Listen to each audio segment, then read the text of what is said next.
Hey, it's Julian Gordon here, and welcome to another episode of Divine Downloads. And today we're going to be talking about how to find your God given purpose once and for all. Literally, in this short video, I'm going to teach you not only how to find your purpose using the three-step method that I created, but also I'm going to give you a free purpose statement template so that you leave this video with a purpose statement that you can then continue to iterate and edit until it aligns with who you are at the core of your soul. Now, the reason purpose is so important is because if you're not clear on your purpose, it's probably going to lead to procrastination, poverty, and pessimism. What do I mean by that? Well, a lot of people procrastinate because when they wake up, they're not excited about life. They don't know why they are here. They don't know what their unique contribution to the world is going to be. And so they're just unmotivated. But when you have a deep sense of purpose, you wake up excited every single day to make your highest contribution to the world. When it comes to poverty, many people are using their God-given gifts, talents, strengths, and skills to do work that is not in alignment with their purpose. And when you're using your gifts in the wrong spaces, you do not get paid abundantly for that. And so when you identify what you are uniquely created to do and you've aligned your passion, your problem with a certain group of people, that is where you'll be paid abundantly for your purpose. And then when it comes to pessimism, there's a lot of negativity going out in the world, right? But people who have purpose know that they are here to change that negativity into positivity, right? They're here to transmute that energy. And so having a deep sense of purpose gets rid of poverty, it gets rid of pessimism, and it gets rid of procrastination. And so that's why it's so important that you watch this video and that you also get the worksheet and actually go through it step by step. I know YouTube has a lot to do with entertainment and you just sitting back looking, but Get Divine Downloads, we actually do work. And pretty much with almost every single video, I give you a worksheet that is going to allow you to apply what I'm saying to your life right here and right now, because that's how the transformation occurs. And so you can go to getdivinedownloads.com, getdivinedownloads.com to get the purpose statement template right now before we get started. And I'm just really excited to go on this journey with you. Now, I've been doing this purpose work for over a decade at this point, excuse me.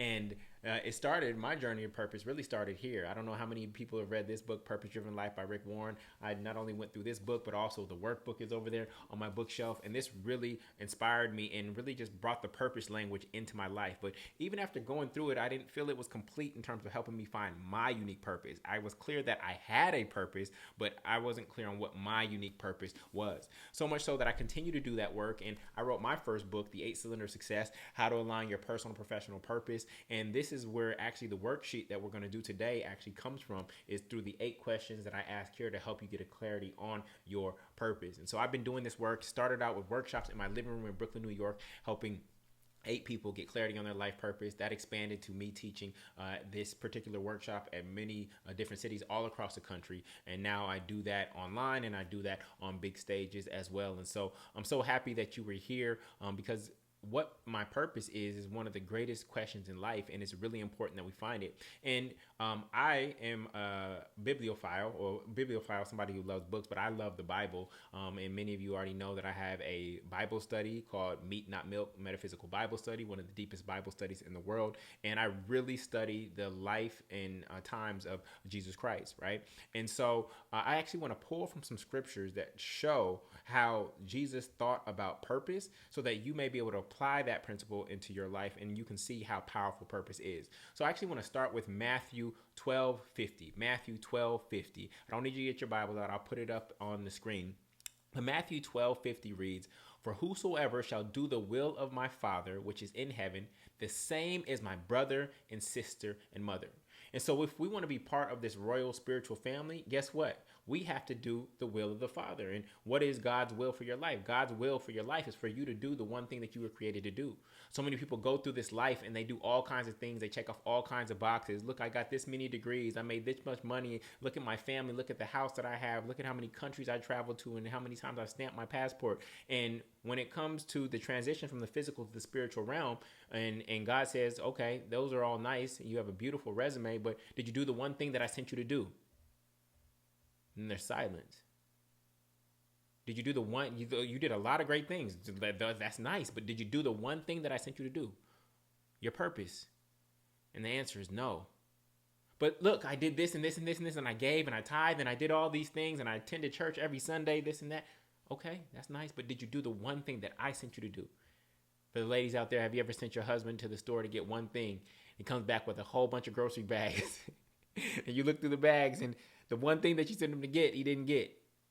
Or, ladies, have you gone into Target and you were trying to go get one thing and you ended up with a whole shopping cart and didn't get the one thing that you were there to get? Well, the same is true for our life and our purpose. Many people are navigating this life and they aren't doing the one thing that they're created to do, checking off all kinds of boxes according to the American dream, but not doing the one thing that they were created to do. And so, if we want to be part of this royal family, if we want to be part of this kingdom and take our place at the right hand of the Father, then guess what? We have to do our purpose. For whoever shall do the will of my Father which is in heaven, the same is my mother, my brother, and my sister, and my mother. So this is how we become part of the family, by doing God's will. And God's will is for you to do your purpose. And then in Matthew 16:24-26, it reads as follows. Then Jesus told his disciples, if anyone would come after me, let him deny himself and take up his cross and follow me. It doesn't say take up the cross. See, a lot of people go out and they push their religion, right, as if that is the cross, right, that they are supposed to bear. No, it says take up your cross, not the cross. It says take up your cross, meaning that you have a purpose that you are meant to live out. You see, your faith is not the religion that you believe. Your faith is not the dogma. It's not the doctrines. It's not the rules and the rituals. That's not your real faith. The greatest faith walk in the world is whether or not you trust God enough to walk in your God-given purpose. That is the greatest faith walk in the world. And so many people believe in the religious faith, but they actually do not demonstrate faith by actually doing the one thing that they were created to do. And so, as the scripture continues, for whoever shall save his life will lose it, but whoever loses his life for my sake will find it. For what will it profit a man if he gains the whole world and forfeits his soul? Or what shall a man give in return for his soul? So many people out there every single day selling their souls on the corporate plantation, doing work that they know is not in alignment with their purpose. And you know what some people do? Then they go tithe. They go tithe off that money. And I'm going to put it to you like this. God does not want 10% of money you earn from a job that is not in alignment with your purpose. I'm going to repeat that. God does not want 10% of money you earned from a job that is not in alignment with your purpose. God would prefer that you were 100% in your purpose than to get 10% out of guilt from a job that is not in alignment with your purpose. Your life force energy is the greatest currency that you have within you. It is the God-given energy that is within you, and we want to use that to do God's will and actually to build the kingdom here and now. And that does not mean you have to be a minister. I used to think that the only way I could serve God full time was to be a minister. And I realized that everybody has a unique purpose that they're here to do. And wherever you are is your ministry. If you're a teacher, you're supposed to bring a God standard, not just a gold standard, into the classroom. Doesn't mean bring religion into the classroom. That's not what I said. You're supposed to bring a God standard so that when people see you teaching and those kids experience you, they sense that God is present. If you own a restaurant, you're supposed to bring a God standard into the customer service and the ingredients that you use and how you prepare the food. Right? If you're in the financial services, you're supposed to bring a God standard in terms of how you treat your clients and how you become a steward over their money.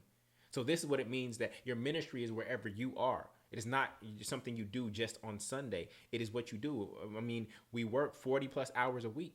So we can't just have our ministry be on Sunday or through some volunteer service. We actually want our full life dedicated. We have to take up our cross. And sometimes that means denying ourselves and trusting in the Most High so much that you know that whatever it sent me to do, as long as I do that and I'm in alignment with that, that the rewards of that, the greatest good that I can experience is going to come into my life, even if it's not what I wanted, but it is what I was called to do, right? So are you willing to accept the call? In Matthew 7:21, a lot of people get baptized and things of that nature and think that that's what's going to save them. But based on what Jesus said, I always go back to what Jesus said. Not everyone who says to me, Lord, Lord, will enter the kingdom of heaven, but he who does the will of the Father who is in heaven. Okay? Not everyone who says to me, Lord, Lord, not everybody who's in church saying, Lord, Lord, Lord, Lord, will enter into the kingdom. But he who does the will of the Father who is in heaven. Again, you see it over and over and over, right? Are you doing God's will? And again, that's not church attendance. That's outside of the church is where you go and you get your tune up. But the real work is outside of the church and actually in the world, right? That is where the real work is. I can continue. John 4:34, Jesus said to them, my food is to do what? The will of him who sent me and accomplish his work. That is my food. Greater than the physical food that you eat 3 times a day. The spiritual food is when you're doing your purpose. And when you are in your purpose so deep, sometimes you forget to eat. You are being nourished and fed by something else, another energy that is greater than even physical food. Physical food can feed the body, but what actually feeds the spirit? So some people are wondering why they aren't fulfilled despite the fact that they have six figures or they're a millionaire, etc. It's because they earned it, but they're not doing their purpose. But I do know that there is a way for you to do both, and I'm a living example of that. Luke 22:42. Father, if it is in your will, take this cup away from me, but nevertheless, not my will, but yours be done. Right? Are you willing to submit to the creator? Right? The creator, a lot of people want to find their purpose and they want to hear it from God and then they want to negotiate. The creator does not negotiate with the creation. The creator does not negotiate with the creation. But do you trust your creator enough to know that whatever it created you to do, that if you do that, you will be able to make your greatest contribution and that you will, all your needs will be met as a result of that. And then even if we go to the Lord's Prayer, how does the Lord's Prayer go? Matthew 6:9-10. So then, this is how you should pray. Our Father in heaven, hallowed be your name. Your kingdom come. Whose will be done? Your will be done on earth as it is in heaven, right? We are literally here to bring heaven on earth. A lot of people are rushing to die to get to heaven after they die, but that's not what it says. We are here to bring heaven on earth. The greatest good that we can see for ourselves and other people, we're here to bring that on earth. But we've been taught that heaven is someplace we go to after we die. But our purpose is actually to bring heaven on earth. And if each of us were dedicated to doing that, if each of us were walking in our God given purpose, we would experience that a lot faster.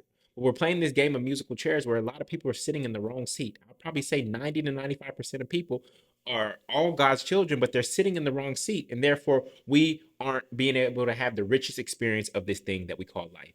All right.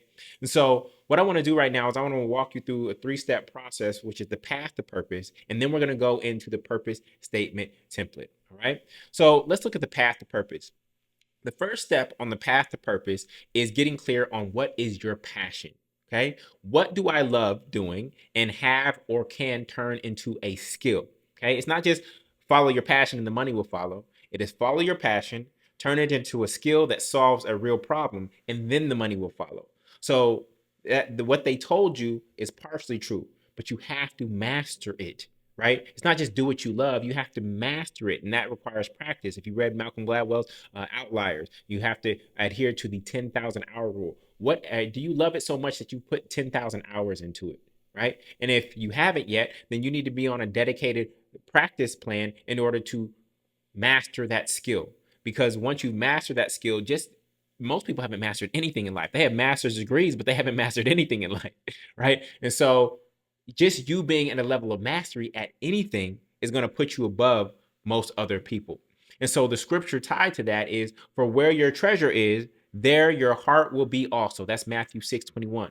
So your treasure is in doing what you love. Your treasure is in doing what you love for who you love, right? And so this is really, really key. That's the first step on the path of purpose. The second step is identifying a problem that you want to solve. And you have two passions, okay? There's the passion that you love doing, but then the problem is, what problem am I passionate about solving? What problem am I passionate about solving? You look at Elon Musk, he's solving 3 of the world's biggest problems with Tesla, Solar City, and SpaceX. Tesla trying to get us off of fossil fuels, Solar City trying to harness the sun's energy. And if those two things don't work, he's building spaceships to get the heck out of here, right? So the reason he has the wealth that he has is because he's solving some of the world's biggest problems. Your wealth will be directly proportional to the size of the problems that you solve for other people. So if you're not that wealthy, then guess what? You need to solve bigger problems for more people. It's that simple. If you learn how to solve bigger problems for more people, you will be more wealthy. So you need to identify a problem that you are passionate about solving, that you love solving this problem. And Luke 4:18 says, the Spirit of the Lord is on me because he has anointed me to proclaim the good news to the poor, has sent me to proclaim freedom to the prisoners and recovery of sight for the blind, to set the oppressed free. Jesus knew that he was here to solve oppression in the various forms that it manifests, mentally, physically, spiritually, financially. He knew that that's what he was here to solve. Are you clear on the problem that you were here to solve, right? What problem are you passionate about solving? And then thirdly, the people.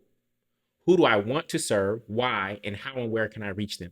Who do I want to serve? Why? And how or where can I reach them? Scripture, Matthew 15:24 says, he answered, I was sent only to the lost sheep of Israel. See, Jesus was clear on who he was here to serve. He even called Gentiles dogs at one point, right? And so I actually need to change this from who do I want to serve to who was I actually sent to serve? Who did God send me to serve? Again, we're playing this game of musical chairs, and some of us are in the wrong seats. Some of you are in the financial sector when you're supposed to be teaching in the classroom. But because for whatever reason you didn't want to serve kids, you're now serving multimillionaires in the financial sector. Then there's also a teacher who wasn't supposed to actually be serving kids, right? But and it's supposed to be over here, but they're not in the right seat. So again, this game of musical chairs and us sitting in the wrong seats is part of the reason why we aren't experiencing heaven on earth right here and right now. Matthew 9:12 also says, they that be whole need not a physician, but they that are sick.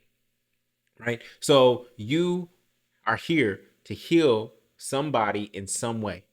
You are here to solve somebody's cancer. It may not be the cancer that requires chemotherapy, right? But everybody has some sort of cancer, some sort of problem in their life that is stopping them from becoming and fully expressing all of who they are. And you might have the cure.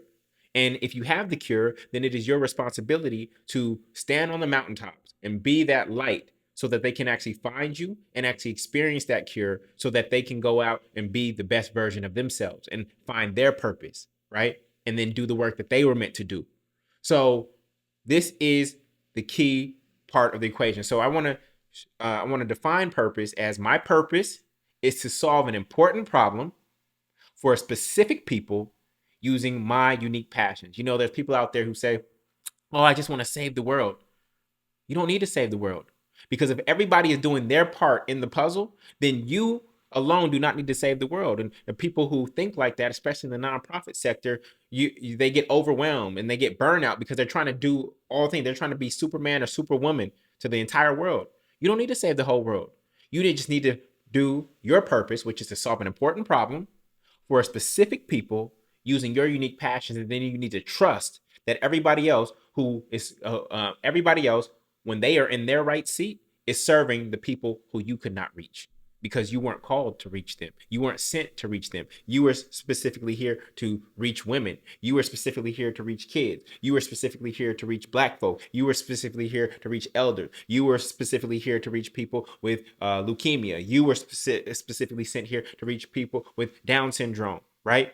So we want to get clear on the people that we are meant to serve. So again, my purpose is to solve an important problem for specific people using my unique passions. All right.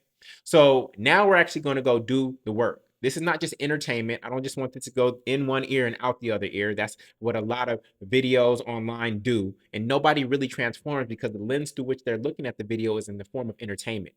So now that I hope I've entertained you and I hope I've engaged you, now it's time to do some real work if you're serious about finding your purpose. Like, this is why I add worksheets to these videos, because I want you to do the inner work that is necessary to have the outer results that you want in your life. And so I encourage you to go get the purpose statement template right now. This is part of my Paid for Purpose workbook. So I pulled out a page from my Paid for Purpose workbook, right?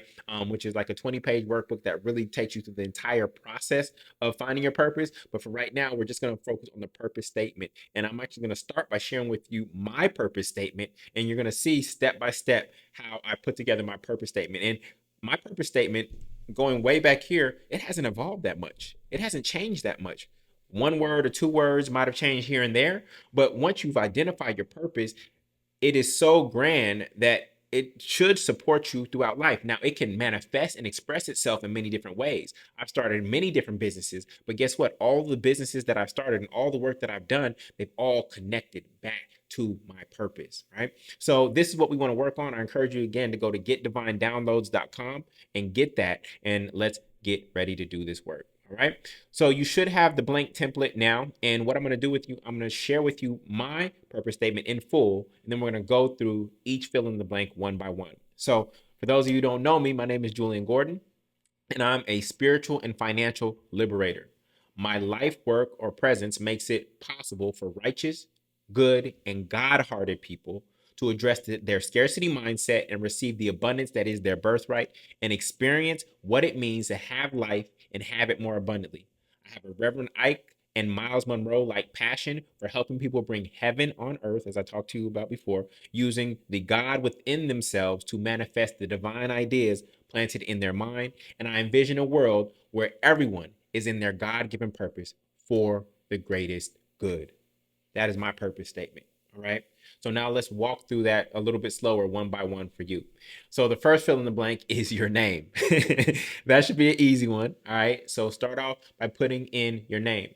Now, remember, back in our ancient cultures and even in the Bible, people were named according to what?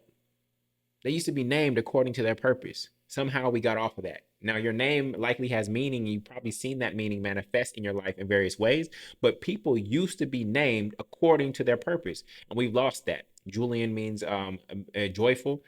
Julian means joyful, and I have a very joyful childlike spirit if you haven't come across me before, right? So, your name usually expresses a lot about who you are, but we used to be named according to our purpose, right? So now we're going into the next fill in the blank, which is your positioning or your superhero name. This is where I want you to think about if I'm going to be the world's greatest at one thing, right? Just one thing. I don't have to have a 4.0 GPA and be good at a whole bunch of stuff. If I'm going to be the world's greatest at one thing, if I'm going to put 10,000 hours into one thing, what would the title of that thing be? And as you heard in my purpose statement, I believe that I'm a spiritual and financial liberator. That's not a job title that you're going to see on monster.com, right? But it is a title or a superhero name that I created. I'm a spiritual and financial liberator.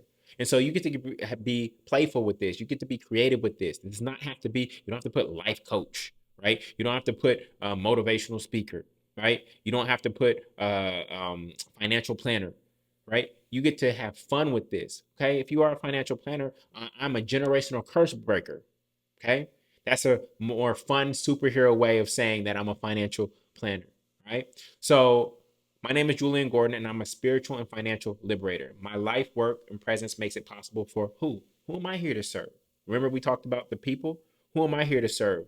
I've come to realize that I'm here to serve righteous, good, and God hearted people. Right? That's actually why I wrote my next book, Rich and Righteous. Right? This is who I'm here to serve, the rich and righteous. I'm here to serve the righteous, and I'm here to help make the righteous rich. Right? So I know who I'm here to serve. And for whatever reason, righteous folks have had difficulty reconciling this energy that we call money, this stored inert energy called money. We've had difficulty reconciling that. And I believe that the righteous need to be more rich because it's going to allow us to accelerate how quickly we're able to bring heaven on earth when we understand and improve our relationship to money, right? Money is not the root of all evil. It's the love of money that is the root of all evil. And it's the love, when you love something, you put it above everything else. And a lot of people move through life and they put money above God. I put God first. Seek ye first the kingdom of God and all of his righteousness, and all these things, which include money, will be added unto you. So there's a sequence. Not saying that money is bad. There's just a sequence through which you prioritize things in your life. Okay. And then what is the problem? Right? We talked about this. What's the next thing? The problem. What problem am I passionate about solving? Right? I'm here to help them address their scarcity mindset and receive the abundance that is their birthright. As children of God, we are default givers, right? But one of the muscles that we have to develop and grow intentionally is our ability to receive. And righteous folks and good-hearted folks and God-hearted folks, we don't receive just for our own sake. We receive so that we can give more. As you give, so you shall receive. But if you only give and you never receive, then you end up burned out and depleted, and it stops you from being able to give. So if I want to give more, then guess what I have to learn? I have to learn how to receive more. And so we have to break this idea that uh, rich is bad, right? Right? That rich is bad. Because if I think that rich is bad, the dualistic mindset will say if rich is bad, then poor is good. And this is in part why, from a subconscious standpoint, many righteous or good people are poor because they think rich is bad. Right? So then what will they experience once they've had that breakthrough?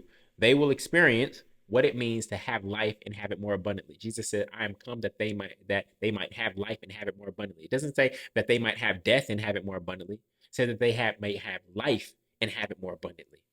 Okay. And so I believe that that's what folks who experience my work will experience. That I believe that's what you will experience as you get clarity on your life purpose, right? And then you understand how to get paid for your purpose so that you can do your purpose at a greater and grander scale, right? So who are some of the pioneers, meaning people who have already paved this path, and I'm following in their footsteps, but I also intend to take it further than even they took it. And so, two of those people who I study deeply and watch on YouTube all the time are Reverend Ike and Miles Monroe. I have a Reverend Ike and Miles Monroe like passion for, right? And then here comes the first thing that we discuss in the Path to Purpose, your passion. What is it that I love doing? How do I want to spend my time serving, right? I have a Reverend Ike and Miles Monroe like passion for helping people bring heaven on earth using the God within themselves, okay, to manifest the divine ideas planted in their mind. See, a lot of us have had $1 million ideas, but why haven't those $1 million ideas come to fruition? Why aren't you a millionaire yet?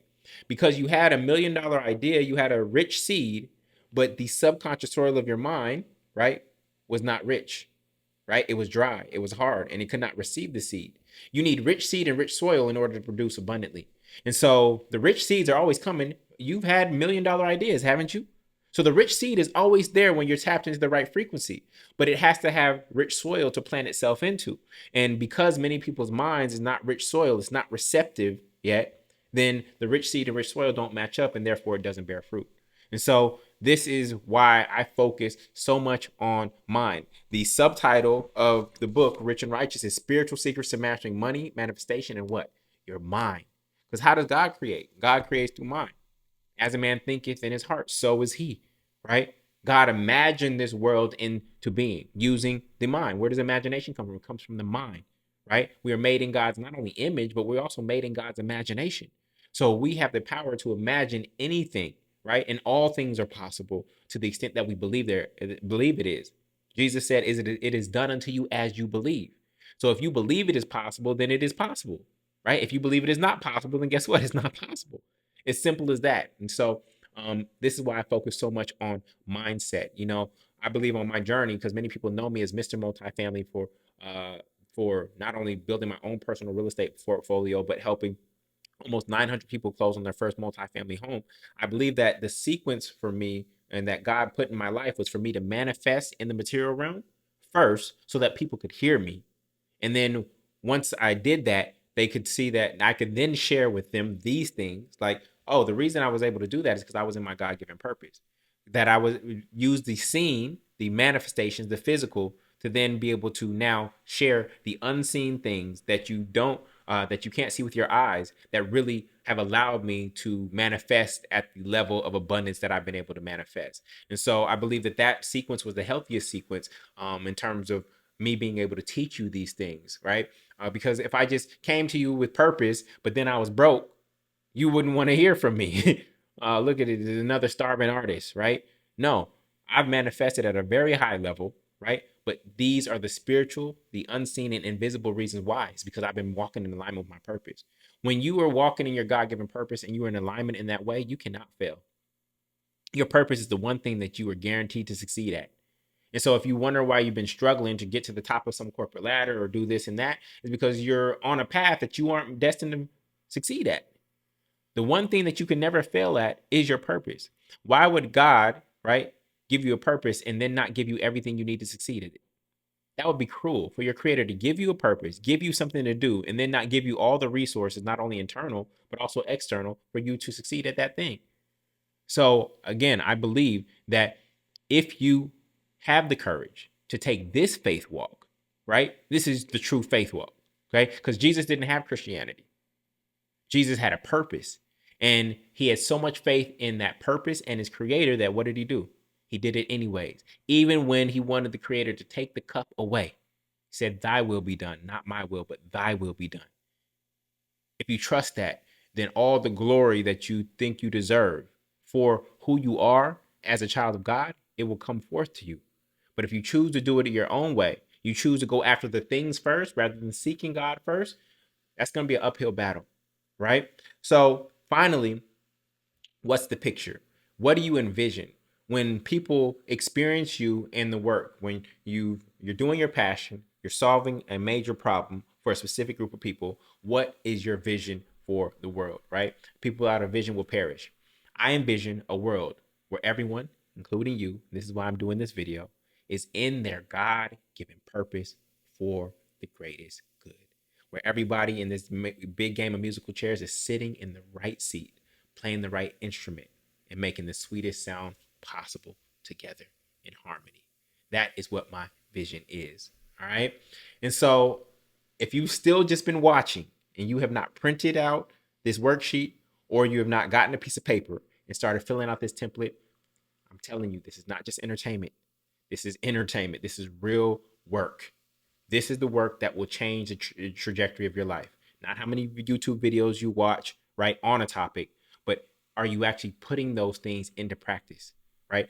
All the books that you've read, have you ever applied them? The application is where the reward is, not just the hearing of it. Like I said, if you want to overcome poverty in your life, if you want to overcome pessimism in your life, if you want to overcome procrastination, start with finding your purpose. And this is the best place to start. This is an iterative process. So you're going to come up with your first statement. I encourage you to write in pencil, because you might get another divine download in your prayer or your meditation or in a conversation with somebody. Realize that these aren't the people I'm meant to serve. I'm actually meant to serve these people, right? Or this is actually my passion. So it's going to be an iterative process. It took me time to really hone in and lock in on what my purpose is. And as you can see, I'm a purposeful human being. This is the reason I've been able to have the impact that I've been able to have. The 900 people who bought multifamily real estate because of me, they've together, that's over $350 million worth of real estate acquired. A third of $1 billion of real estate because of one man, myself, adhering to God's will for my life, which is my purpose, and walking in it and staying in alignment, right? And God has sent me on a circuitous path. Like at one point, I was speaking at colleges, then I was speaking at companies and was doing workshops in my living room. Then it was the multifamily movement and real estate, and then it was rich and righteous. So wherever God tells me to go, I stay in alignment, because I know alignment is where my success is. Alignment is where my success is. And so now, as my spiritual work comes more to the forefront, I'm staying in alignment. And I know that this will succeed because I'm in alignment with what God wants for my life, which is God's will. Right? Now, for those of you who enjoyed this and did the work and either have had clarity on your purpose but have not been able to be paid for it abundantly, I do want to share that this work that we just did together comes from a program that I created called Paid for Purpose, right? Because one thing I realized is that I could help people find their purpose, but then they wouldn't actually walk in it because they just didn't know how they would be paid for it. I believe that you can be paid and will be paid abundantly, and all your needs will be met when you are walking in alignment with your God-given purpose. That program has 11 different modules where we go through finding your purpose, your passion, your problem, your most valuable skill, your solution, the one that comes from your soul, right? Your most high offer, the people you're meant to serve, your why, your resources, your sales strategy, and then your next 90 days. And so if you're interested in that, all the links should be below to experience that. The Paid for Purpose workbook, this was one worksheet out of that workbook. You can see it right here, the purpose statement, but this is a 20-page workbook where I guide you through a whole bunch of exercises to go deeper and get more clarity on your purpose. I'm just saying this is a quick reminder for those of you who want to go deeper, but I hope that this video really, really blessed you. Finding my purpose literally changed my life. So many people ask this question, and there's just no tools or frameworks out there for people to do it. And I realized that it was because it was for me to create that tool and that framework.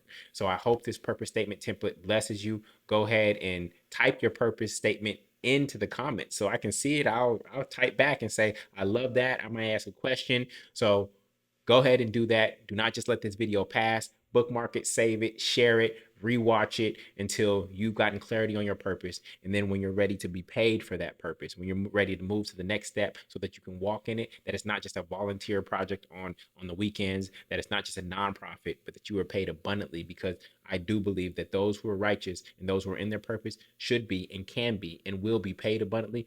I can show you exactly how. So again, this is Julian Gordon, another episode of Divine Downloads. I hope this one blessed you, and I wish you the best on your journey. I wish you purpose, prosperity, and more property. Peace.